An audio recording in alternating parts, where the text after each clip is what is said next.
Hello friends, welcome back to my channel. ನೀವೇನಾದರೂ ಹೊಸದಾಗಿ channel ನೋಡ್ತೀರಾ, ಈ ಕೂಡಲೇ ಸಬ್ಸ್ಕ್ರೈಬ್ ಆಗಿ ವಿಡಿಯೋಗೊಂದು ಲೈಕ್ ಕೊಟ್ಟು ಸಪೋರ್ಟ್ ಮಾಡಿ. ಕರ್ನಾಟಕ ರಾಜ್ಯ ಸರ್ಕಾರ ಇದೀಗ ಮತ್ತೆ ಪಾವತಿ ಖಾತೆಯನ್ನು ಆರಂಭ ಮಾಡಿದ್ದು, ಇದರಿಂದ ನಿಮ್ಮ ಆಸ್ತಿಗೆ ನಿಮ್ಮ ಖಾತೆಯನ್ನು ಮಾಡಿಕೊಳ್ಳಬಹುದು.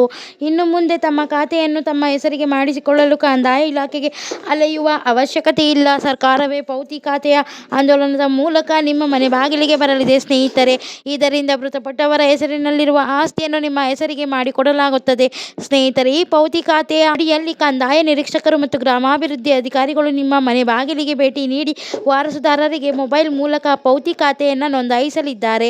ಈ ಪಾವತಿ ಖಾತೆಯ ಪ್ರಕ್ರಿಯೆಯಲ್ಲಿ ಆಧಾರ್ ಕಾರ್ಡ್ ಶೇಡಿಂಗ್ ಮೂಲಕ ಭೂ ಹಿಡುವಳಿಯ ನಿಖರ ಮಾಹಿತಿಯನ್ನು ಸಂಗ್ರಹ ಮಾಡಲಾಗುತ್ತದೆ. ಹಾಗೆ ಕರ್ನಾಟಕ ರಾಜ್ಯ ಸರ್ಕಾರವು 75,000 ಮೃತಪಟ್ಟವರ ಹೆಸರಿನಲ್ಲಿರುವ ಆಸ್ತಿಯನ್ನು ಅವರ ವಾರಸುದಾರರಿಗೆ ವರ್ಗಾವಣೆ ಮಾಡಲು ಮುಂದಾಗಿದೆ. ಮೃತರ ಹೆಸರಿನಲ್ಲಿರುವ ಆಸ್ತಿಯನ್ನು ವಾರಸುದಾರರಿಗೆ ಕಾನೂನುಬದ್ಧವಾಗಿ ವರ್ಗಾವಣೆ ಮಾಡುವುದೇ ಪಾವತಿ ಖಾತೆ. ಅದೇ ರೀತಿ ಇದಕ್ಕಾಗಿ ಪ್ರತ್ಯೇಕವಾದ ತಂತ್ರಾಂಶವನ್ನು ಮಾಡಲಾಗಿದೆ.